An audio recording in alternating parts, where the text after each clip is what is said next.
Hey YouTube, AB Figs here. Welcome to some more WWE figure news. Now before we get into it, if you missed the last video that we did on this channel, it was also a WWE figure news video where I showed off Basic Series 75 pictures, the new San Diego Comic Con exclusive figure, as well as a Y2J mint on card picture of the Ringside Collectibles exclusive figure.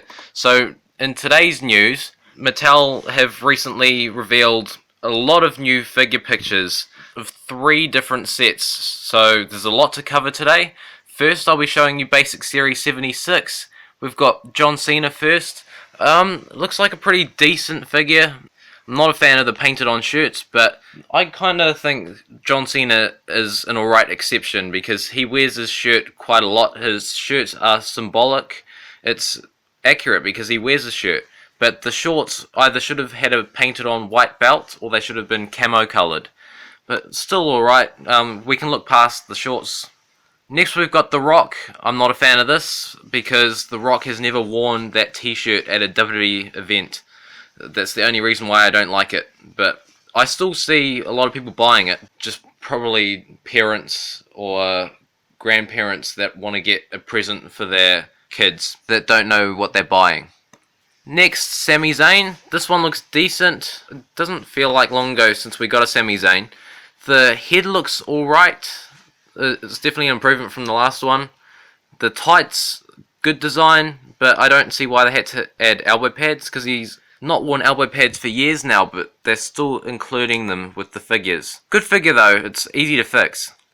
Next, Dolph Ziggler. I really like this one, because I remember him wearing this attire quite often. Maybe the silver could have been a bit more shiny on the figure, but I still think it's pretty good, and I definitely like the way they painted the hair. It's definitely a big improvement from the Elite Series 48 Dolph Ziggler head, which is the same sculpt, but the paint was terrible. Next we've got AJ Styles, based off of his Survivor Series / TLC 2016 attire. Awesome figure. I think this is the highlight of the set for sure. It's a shame this attire wasn't on the Elite AJ Styles figure, because this would make a great Elite figure, but it's still awesome. And the hole in the tights sold separately, because if you didn't remember, he ripped his tights in his TLC match with Dean Ambrose, and it was in this attire. Amazing figure though. I do like the head sculpt. I don't see why people don't like it. I think it's actually pretty good. And finally in the set, we've got the Macho King Randy Savage. Now this is a figure that I'd definitely pick up myself if I came across it. Awesome looking figure. It's the new Macho Man head sculpt that was on the Defining Moments figure that was recently released, and the attire appears to be the same as the old Ringside Collectibles exclusive Macho King Randy Savage that they made so many years ago. But I think it's still a great release. The only problem I would see with it is how tall the boots are. The boots should be taller, but it's kind of hard to notice, so it doesn't really matter. Now to the next series that they revealed pictures of. It's the Toys R Us exclusive Network Spotlight series. It's the first basic series they're doing. It looks like a pretty cool set. At first, when they revealed prototype pictures for it, we all thought it was going to be a basic 4-pack, but they're actually being released individually, which I think is definitely better. So we've got Big Cass. I actually like this figure, better than his Elite figure for sure, because that Elite figure was just way too ripped. This captures Big Cass's likeness a lot better in my opinion, and the attire is great. I like that tights design, but it's still pretty much the same Big Cass figure we've got in the past 2 battle packs with Enzo Amore. But yeah, the tights are cool though. Next we've got Enzo Amore, which is probably one of the highlights of the set. This is a brand new head sculpt for Enzo Amore, and I reckon it's probably the best yet. Looks awesome, and they've even got the leopard designs in the hair. I really like that, and yeah, all the tattoos seem to be good. The pants, they look awesome. I really like that, and they definitely put a lot of detail into it.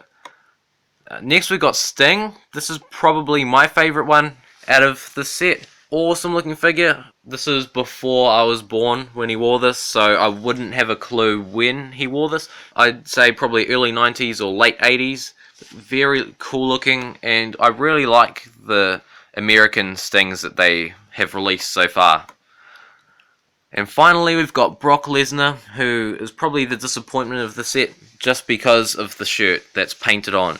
He's never worn that shirt with his ring attire before. That's the only reason why I don't like it. But I do have to say the head looks great. Is that new head? It looks the same, but possibly it's been painted differently. Yeah, maybe they've already released that head in a different figure and they just painted it a lot differently, but it's definitely an improvement in my opinion. Now the last thing we're going to talk about today is Battle Pack Series 48. They've released mint on card pictures for these finally. To be honest, I forgot who was in this set. One set that I did remember that was in the series was the Hype Bros. These figures look awesome. The Zack Ryder looks great. It's good to be seeing another Zack Ryder figure. And Mojo Rawley, really good as well. They nailed it in my opinion. Perfect likeness for Mojo Rawley on the head. And they got the body type pretty accurate as well. So there's nothing to complain about. And a lot of great detail on the attire as well. And it's the first time in the line for Mojo Rawley, of course. Next we've got the American Alpha. I'm not a really big fan of the head sculpts that they use. And the skin tone on Jason Jordan looks slightly off. It should probably be a little bit brighter. And the Shad Gable head, oh, I don't know why they're still using that, because I do not like it at all. It doesn't resemble him at all in my opinion, but they're continuing to use that head on all of his figures. But the attires look cool though, they're matching pretty much, apart from the boots. But yeah, pretty cool if you're into American Alpha. I'm just not a fan of them. I'm not a fan of the figures of course, but I'm a fan of the tag team.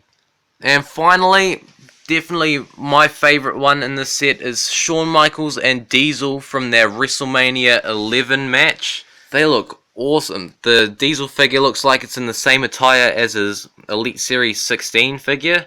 And the Shawn Michaels, the ring attire looks very similar to, what was it, the Basic Series 14 Shawn Michaels figure. That was based on the Royal Rumble earlier in the year. But the head is from the Ringside Collectibles exclusive Shawn Michaels. Very cool looking, and I might even find myself picking this up in the future. The Diesel probably should have an elbow pad on the right arm. I wouldn't exactly be sure though. But yeah, that's it for today's WWE figure news. Let me know what figures you'd be picking up out of these, if any. I told you what mine are. The Shawn Michaels and Diesel Battle Pack, the Sting Network Spotlight Series, and the AJ Styles Basic Series 76. They're the highlights for me out of all of the sets that have been shown today. This was a big episode of WWE Figure News. I hope you enjoyed it. And thank you for watching, and subscribe.